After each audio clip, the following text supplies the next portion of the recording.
Assalamualaikum warahmatullahi wabarakatuh. Hari ini kita memasuki materi minggu pertemuan ke-11 untuk mata kuliah Metodologi Penelitian dan Penulisan Ilmiah. Hari ini kita akan masuk ke bab 4, hasil pembahasan tahap ketiga.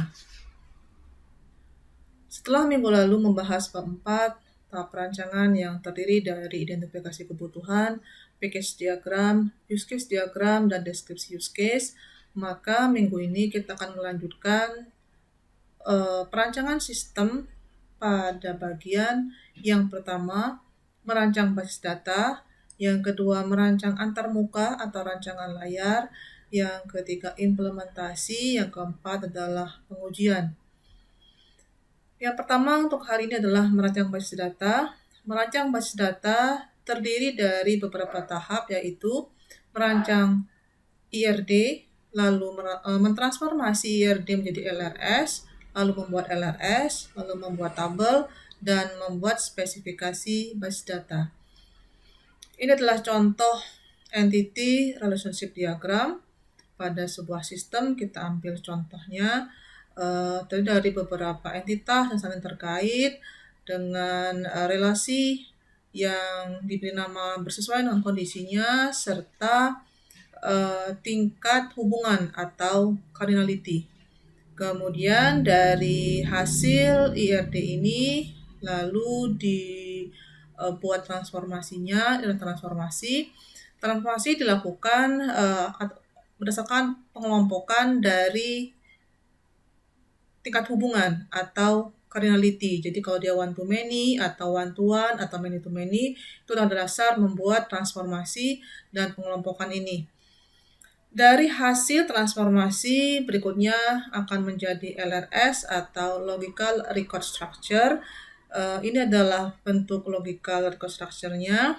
Saya sarankan kepada Anda ketika menggambar IRD, lalu transformasi dan LRS, buatlah gambar yang bersesuaian posisinya.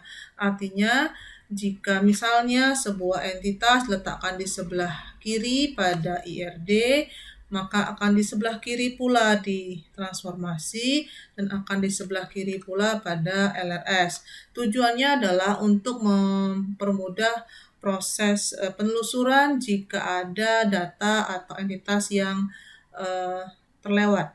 Hasil dari LRS nanti akan menjadi tabel. Dari hasil LRS ini terlihat ada beberapa tabel yang akan dihasilkan nantinya, yaitu 1, 2, 3, 4, 5, 6, 7, 8, 9, 10, 11, 12. Nah, dari LRS nanti akan terlihat ada 12 tabel dan plus 1 tabel user, maka akan 13 tabel yang dihasilkan dalam sistem ini. Perhatikan bahwa nama tabel sama dengan nama yang ada di tiap kotak di LRS. Yang pertama, yang kedua, nama field di tabel juga sama dengan nama atribut yang ada di setiap kotak di LRS. Kemudian juga ada primary key dan foreign key yang juga berkaitan dengan apa yang ada di dalam LRS. Lalu dari LRS tersebut kita akan menghasilkan tabel. Ini adalah tabel yang dihasilkan yang bersesuaian, baik itu nama tabelnya, lalu primary key, foreign key-nya, dan field-nya. Yang pertama adalah tabel user, yang kedua adalah tabel pemberi kerja, yang ketiga tabel pekerjaan, yang keempat tabel kontrak, yang kelima tabel isi, yang keenam tabel pengeluaran, yang ketujuh tabel bukti pengeluaran, yang kedelapan tabel pilih, yang kesembilan tabel detail transaksi, lalu tabel akun penagihan, lalu tabel tagihan, tabel penerimaan, dan terakhir adalah tabel bukti penerimaan. Lalu dari tabel yang dihasilkan maka akan dirinci dalam bentuk spesifikasi basis data. Ini adalah spesifikasi basis datanya. Jika kita mempunyai 13 tabel di tahap sebelumnya, maka kita akan punya 13 spesifikasi basis data. Contoh yang pertama adalah tabel user. Perhatikan bahwa ada beberapa item yang dijadikan detail pada spesifikasi base data, yaitu nama file, media, isi, organisasi, primary key, panjang record, jumlah record, dan struktur tabelnya. Ini adalah nama file user, media hard disk, isi data user, index sekuensial, primary key-nya ID, panjang recordnya 87 byte. Ini didapat dari total semua lebar. Jadi dijumlahkan akan dihasilkan atau didapatlah panjang record yang 87 byte ini. Kemudian jumlah recordnya akan dihitung dengan rumus. Nanti saya yakin sudah pernah dipelajari sebelumnya bahwa ada 3 macam jenis file, itu file transaksi, file master, dan file detail transaksi. Nah, setiap jenis file itu punya rumus yang dipakai untuk menghitung jumlah record, maka jumlah record 12 ini pun sudah dihitung sesuai dengan jenis filenya. Ini adalah yang user ini adalah master ya, didapat jumlah record 12. Kemudian di dalam struktur ada beberapa detail yang digunakan. Yang pertama adalah nama field, yang kedua adalah tipe, ini tipe data. Yang ketiga adalah lebar, ini lebar yang akan disetting. Yang keempat adalah desimal, jika itu adalah tipenya angka dan membutuhkan desimal. Yang keempat adalah keterangannya. Field-field ini diambil dari field yang ada di tabel user. Ini adalah ID, nama, username, password, dan level. Anda desain tipe datanya yang sesuai untuk field-field tersebut. Anda boleh desain sesuai dengan kebutuhan sistem. Jadi ini tanggung jawabnya Anda sebagai pengembang sistem untuk mendesain apa tipe data yang tepat dan berapa lebarnya. Lalu jika dia memang tipe data ini adalah tipe data angka, integer atau float misalnya yang membutuhkan desimal, maka tambahkan desimal. Jika tidak, maka dibuat tanda strip saja. Lalu inilah keterangan. Keterangan ini adalah untuk menjelaskan apa atau kepanjangan dari nama field jika nama field itu menggunakan singkatan. Jadi ini adalah keterangan mengenai nama fieldnya. Contoh ID adalah ID user, nama adalah nama user, username adalah username untuk login, password adalah password login, dan level adalah level untuk hak akses. Lalu yang kedua adalah nama file pemberi kerja. Sama, ini pun diberi detail untuk media, isi, organisasi, primary key, panjang record, dan jumlah recordnya. Lalu ada desain atau struktur untuk filenya. Nanti inilah yang akan dipakai untuk membuat file-file di database-nya nanti, di aplikasi pembuat base datanya. Dibuat di sini adalah primary key-nya ID PK, nama PK, alamat PK, lalu notel, dan NPWP. Ini adalah keterangannya. Lalu ya udah salah nih ya, ini mohon diperbaiki nanti. Ini alamat PK bukan tanggal lahir ya. Kemudian ada tipe data yang dipakai varchar semua dan levelnya ditentukan sesuai dengan kebutuhan. Lalu ada pekerjaan, file pekerjaan, punya 3 field yaitu kode pekerjaan, nama pekerjaan, dan satuan. Lalu file kontrak ada 7 field yaitu kode kontrak, judul kontrak, nomor kontrak, nilai kontrak, tanggal awal, tanggal akhir, dan ID PK. ID PK ini adalah foreign key. Jika Anda lihat di LRS akan terlihat bahwa kontrak ini berkaitan dengan file yang lainnya. Lalu isi adalah file yang berasal dari hasil relasi many to many.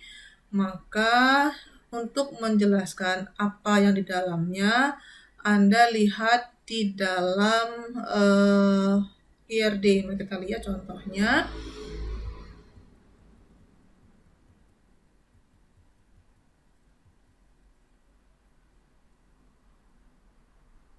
Oke, Anda lihat isi. Nah, ini isi. Jika isi adalah relasi yang menghubungkan antara kontrak dan pekerjaan, maka ketika akan menjelaskan apa isi dari file ini, maka Anda gunakan dua buah entitas yang mengapitnya, yaitu entitas kontrak dan pekerjaan. Maka tadi ketika Anda menjelaskan isi filenya, maka dicantumkan data pekerjaan yang ada di dalam kontrak, karena yang mengapitnya adalah pekerjaan dan kontrak, itu contohnya. Lalu isi ada ada 4 field, yaitu kode kontrak, kode pekerjaan, volume, dan harga. Karena isi berasal dari tabel hasil relasi many to many, maka dia tidak punya PK, tapi punyanya gabungan. Jadi adalah composite key, yaitu satu foreign key dari kontrak, dari file kontrak, dan satu lagi adalah foreign key dari file pekerjaan. Maka dia punya dua buah primary key yang merupakan composite key. Kemudian ada file pengeluaran, punya 4 field, yaitu nomor pengeluaran, tanggal pengeluaran, total pengeluaran, dan kode kontrak. Lalu ada file bukti pengeluaran, punya 4 field, yaitu nomor BK, tanggal BK, dan nomor pengeluaran. Lalu ada file pilih, ini juga adalah hasil many to many, maka isinya adalah data transaksi dalam pengeluaran. Artinya nanti pilih ini berada di antara data transaksi dan pengeluaran. Sama seperti isi tadi, karena ini adalah hasil relasi many to many, maka primary key-nya ada 2, yang merupakan composite key, yaitu nomor pengeluaran plus nomor detail. Lalu data transaksi ada 2 field, yaitu nomor detail dan nomor detail. Lalu ada akun penagihan, ada 2 field, yaitu nomor detail dan nama detail. Lalu tagihan ada 5 field, yaitu nomor tagihan, tanggal tagihan, nilai tagihan, kode kontrak, dan nomor akun. Penerimaan ada 4 field, yaitu nomor penerimaan, tanggal penerimaan, jumlah penerimaan, dan nomor tagihan. Bukti penerimaan ada 4 field, yaitu nomor BM, ini singkatan ya. Jadi fungsi keterangan itu menjelaskan terutama jika fieldnya menggunakan singkatan. Jadi kita tahu BM itu adalah bukti penerimaan dan seterusnya. Jadi contohnya BM itu adalah bukti penerimaan, sehingga nomor BM adalah nomor bukti penerimaan, TGL BM adalah tanggal penerimaan, dan nomor penerimaan adalah nomor penerimaan. Lalu setelah kita merancang 13 file spesifikasi base data, tahap berikutnya adalah merancang antarmuka. Nah, merancang antarmuka itu punya 2 tahap. Yang pertama adalah merancang struktur tampilan, yang kedua merancang tampilan layarnya. Ini adalah struktur tampilan, jadi ini dibuat berdasarkan interaksi antara aktor dengan sistem yang Anda lihat di use case. Jadi ini berkaitan dengan use case, ada berapa banyak yang harus di entry, ada yang harus dicetak, dan sebagainya. Itu berkaitan erat dengan use case-nya. Maka ketika Anda merancang struktur tampilannya, silakan Anda lihat kembali use case yang Anda buat minggu lalu, maka jadikan itu dasar untuk merancang struktur tampilan. 3 buah submenu, jadi ini menu utama nantinya, menu utama ini submenunya. 3 submenu ini proyek, biaya, dan monitoring, ini diambil dari package diagram. Jadi kemarin ketika kita punya 3 buah package yang kita bernama proyek, biaya, dan monitoring, itu kita jadikan submenu di dalam struktur tampilan. Lalu Di dalam package itu ada berapa use case, kita akan jadikan rancangan layar. Maka struktur tampilan ini berkaitan erat dengan package diagram dan use case diagram yang Anda buat minggu lalu. Kemudian ini contoh saja, saya ambil beberapa sebagai contoh. Ini contoh halaman login. Ingat bahwa ini adalah rancangan layar, jadi Anda harus merancangnya dengan aplikasi gambar. Misalnya Anda buat pakai Visio. Jadi bukan screenshot dari coding yang sudah jadi, lalu Anda ambil, tidak. Ini adalah rancangannya dulu. Dibuat rancangan loginnya seperti ini. Kemudian adalah dashboard. Jadi jika di dalam use case Anda punya tiga aktor yang terlibat dalam sistem, maka tiap-tiap aktor akan punya dashboard. Di dalam sistem ini ada 3 buah dashboard. Yang pertama dashboard staf keuangan, lalu dashboard PIC, dan dashboard direktur. Mengapa punya 3 dashboard? Karena ada 3 aktor yang terlibat, maka ada 3 buah dashboard. Maka Anda lihat sistem yang Anda buat, jika Anda punya 2 aktor yang terlibat, maka ada dua buah dashboard. Maka sistem ini berkaitan erat dengan tahap sebelumnya. Maka silahkan masing-masing Anda perhatikan sistem yang dibuat dan perhatikan bahwa tiap sistem itu tidak sama, sehingga sesuaikanlah contoh ini dengan sistem yang Anda buat masing-masing. Ini adalah dashboard direktur, lalu ini adalah rancangan layarnya untuk entry pekerjaan. Field-field yang ada di sini berkaitan dengan field yang ada, file ini berkaitan dengan file entry pekerjaan. Maka perhatikanlah field-fieldnya sesuai dengan field yang ada di dalam file pekerjaan. Ini misalnya. Lalu ada entry pemberi kerja sama, kemudian ada entry kontrak, lalu ada entry detail transaksi, kemudian ada entry akun penagihan, lalu ada buat tagihan, lalu ada entry penerimaan, kemudian cetak bukti penerimaan, lalu entry pengeluaran, lalu cetak bukti pengeluaran, kemudian ini laporan penerimaan, laporan pengeluaran, laporan mutasi penerimaan dan pengeluaran. Nah, setelah kita membuat rancangan antarmuka atau rancangan layar, maka Anda akan melakukan implementasi berupa membuat coding atau melakukan pemrograman. Nah, ini contoh walaupun tidak berkaitan dengan contoh yang sebelumnya, ini saya ambil sebagai contoh saja. Ini adalah implementasi, artinya rancangan layar tadi sudah Anda buat di dalam sebuah bahasa pemrograman, lalu Anda coding, lalu Anda jalankan, Anda running. Nah, ini adalah tampilan layarnya. Ini contoh saja yang tadinya misalnya berupa rancangan untuk halaman login seperti ini adalah rancangan. Maka setelah dibuat codingnya, lalu dijalankan programnya, maka tampilan coding tadi akan berubah selayaknya tampilan program yang siap dieksekusi, aplikasi yang siap dieksekusi. Ini contohnya saja. Karena ini berbeda ya, ini cuma contoh saja, jadi saya ambil contoh untuk aplikasi yang sudah jadi untuk ditampilkan sebagai contoh implementasi. Ini contoh, nah ini contoh halaman dashboard. Nah, desainnya Anda atur sendiri, Anda boleh pilih sebagaimana apa yang Anda inginkan untuk tampil, silahkan. Dashboardnya mau seperti apa, mau menggunakan warna apa, silahkan Anda rancang dengan sebaik-baiknya.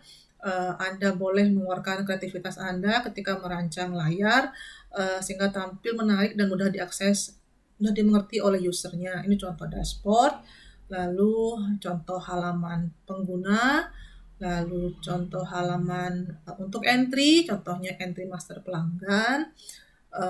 Lalu tahap berikutnya setelah implementasi selesai, digunakan oleh user, maka tahap berikutnya adalah melakukan pengujian atau testing apakah aplikasi yang kita rancang, sistem yang kita bangun itu sesuai atau tidak. Ini contoh menggunakan black box. Ada beberapa item yang diuji untuk tiap halaman itu diperiksa. Ini contoh untuk halaman login. Ada beberapa yang diperiksa. Yang pertama adalah masukkan username dan password dengan benar. Lalu yang diharapkan adalah masuk ke halaman dashboard pada website. Hasilnya sesuai. Lalu yang kedua, masukkan username dengan benar dan password salah, maka sistem memberikan pesan password Anda salah, itu sesuai. Lalu masukkan username dan password salah, maka sistem memberikan pesan Anda belum terdaftar, silakan hubungi bagian administrasi, ini misalnya saja ya. Lalu hasilnya adalah sesuai, maka penting untuk melakukan pengujian terhadap sistem agar apa yang kita rancang, apa yang kita buat itu berjalan sesuai dengan yang diharapkan. Maka biasanya pengujian akan dilakukan setelah implementasi berjalan sekitar 3 atau 6 bulan. Ini contoh berikutnya untuk proses entry pelanggan. Yang contoh, masukkan data text box dengan lengkap, lalu klik simpan, maka yang diharapkan adalah sistem memberikan pesan data pelanggan berhasil ditambahkan. Apakah itu sesuai? Jika sesuai, maka sampaikan itu sesuai. Lalu jika klik tombol ubah pada salah satu data pelanggan, masuk ke halaman ubah data pelanggan sesuai. Lalu klik hapus pada salah satu data pelanggan jika belum digunakan pada transaksi, maka sistem akan memberikan data berhasil dihapus, itu adalah sesuai. Lalu klik tombol hapus pada salah satu data pelanggan jika sudah digunakan pada transaksi, maka sistem memberikan pesan data tidak bisa dihapus, itu sesuai, contoh ya. Maka berdasarkan materi hari ini, saya hanya meminta sebagian saja untuk Anda kerjakan sebagai tugas. Maka lanjutkanlah penelitian Anda dengan membuat rancangan basis data dari IRD sampai spesifikasi basis data dan rancangan antarmuka yang terdiri dari struktur tampilan dan rancangan layarnya. Jika ada kendala dengan materi, silakan tanyakan di WA group masing-masing kelas. Terima kasih. Kita ketemu lagi minggu depan insya Allah. Dengan wassalamualaikum warahmatullahi wabarakatuh.